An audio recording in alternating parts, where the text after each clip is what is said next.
मेरे प्रिय दोस्तों, आप सभी का स्वागत करते हैं अपने YouTube channel Arjun mathematics classes में। आज के इस वीडियो में हम लोग देखेंगे कि रेलवे के द्वारा बहुभुज चैप्टर से एनटीपीसी ग्रुप डी में किस टाइप का क्वेश्चन पूछा गया है। पिछले वीडियो में आपको हम बता चुके हैं कि बहुभुज का कौन कौन फार्मूला होता है। उसी फार्मूला पर आधारित कुछ क्वेश्चन को हम लोग देखेंगे। जैसे इस क्वेश्चन में दिया है, एक नियमित बहुभुज में प्रत्येक आंतरिक कोण 108 डिग्री है, तो भुजाओं की संख्या कितनी है। यह एनटीपीसी में पूछा हुआ क्वेश्चन है। तो यहाँ पर भुजाओं की संख्या बोला है और आंतरिक कोण दिया है। तो जैसे फार्मूला होता है कि बहुभुज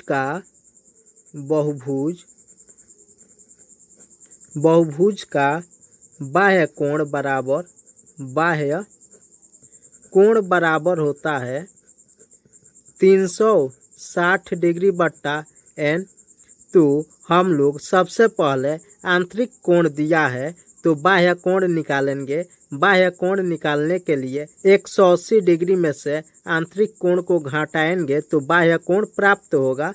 तो 180 डिग्री माइनस 108 डिग्री करेंगे तो 72 डिग्री, यानी 72 डिग्री जो होगा बाह्य कोण होगा।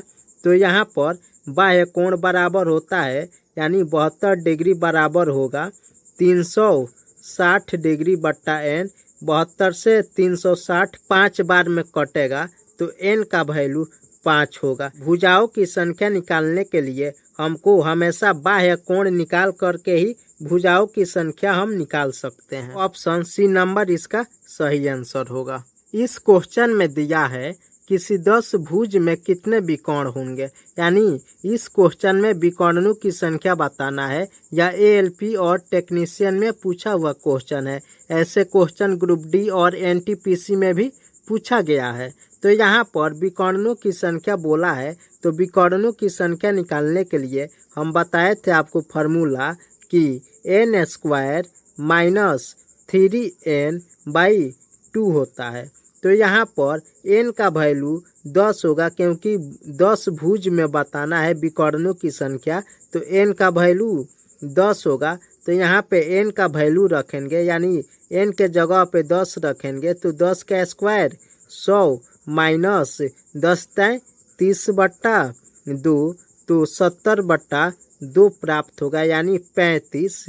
2 से 70 35 बार में कैंसिल होगा तो विकर्णों की संख्या 10 भुज में 35 होगा। तो ऑप्शन डी नंबर इसका सही आंसर होगा। इस क्वेश्चन में दिया है एक सप्तभुज तथा एक समद्वादश भुज के आंतरिक कोणों की माप का अनुपात होगा, यानी सप्तभुज और द्वादश भुज के आंतरिक कोणों का माप का अनुपात बताना है। तो अनुपात निकालने के लिए आंतरिक कोणों का सबसे पहले हमको बाह्य कोण निकालना पड़ेगा। बाह्य कोण जब हम निकाल लेंगे तो बाह्य कोण के द्वारा हम आंतरिक कोण निकालेंगे। तो सबसे पहले यहाँ पे दिया है n बराबर 7, फिर n बराबर द्वादश का मतलब होता है 12, यानी 7 भुजा वाले बहुभुज में और 12 भुजा वाले बहुभुज में आंतरिक कोणों का अनुपात बताना है। तो 7 भुजा वाले बहुभुज के बाह्य कोण का वैल्यू हो जाएगा 360/n, यानी n का वैल्यू 7 होगा। सप्तभुज का बाह्य कोण प्राप्त हो गया।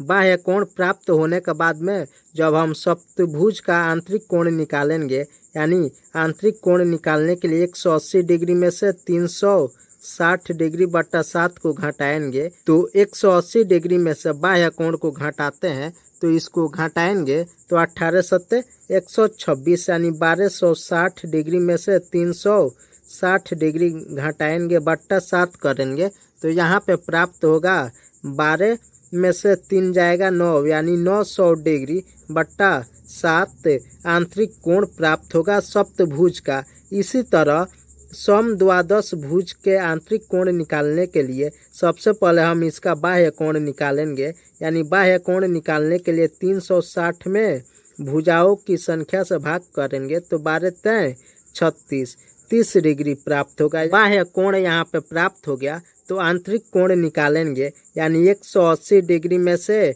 30 डिग्री घटाएंगे तो 150 डिग्री आंतरिक कोण प्राप्त होगा। अब दोनों के बीच का अनुपात बताना है, यानी 900/7 अनुपात 150, यानी 1010 कैंसिल, 15 छक 90 बराबर 6/7 अनुपात 1, यानी अनुपात में हम समान राशि से गुणा कर सकते हैं, समान राशि से भाग कर सकते हैं। तो दोनों अनुपात में हम 7 से गुणा करेंगे तो 6/7 गुणे 7 अनुपात 1 गुणे 7, तो 7 कैंसिल, यानी 6/7। यहाँ पे दोनों के आंतरिक कोणों के बीच का अनुपात होगा, तो ऑप्शन ए नंबर इसका सही आंसर होगा। इस क्वेश्चन में दिया है एक चतुर्भुज के विकर्ण चतुर्भुज की एक भुजा पर 25 डिग्री झुके हुए हैं। विकर्ण के बीच निर्मित होने वाला न्यून कोण है, यानी आपको ध्यान में रखना है कि चतुर्भुज के विकर्ण चतुर्भुज की एक भुजा पर अगर 25 डिग्री झुका है तो उसके विकर्ण के बीच निर्मित होने वाला कोण 25 का 2 गुना 50 होगा। यानी जब चतुर्भुज के विकर्ण के द्वारा एक भुजा पर जितना डिग्री का कोण बनता है उसका 2 गुना कोण उसके विकर्ण के बीच में बनता है। 25 डिग्री पर एक भुजा के साथ विकर्ण झुका हुआ है तो दोनों विकर्ण के बीच में इसका 2 गुना कोण बनेगा, यानी 25 का 2 गुना 50 होगा। ऑप्शन डी नंबर इसका सही आंसर होगा। यदि आप अभी तक इस चैनल पर नए हैं तो इस चैनल को सब्सक्राइब करिए कि प्रत्येक वीडियो का नोटिफिकेशन आप तक पहुंच पाए।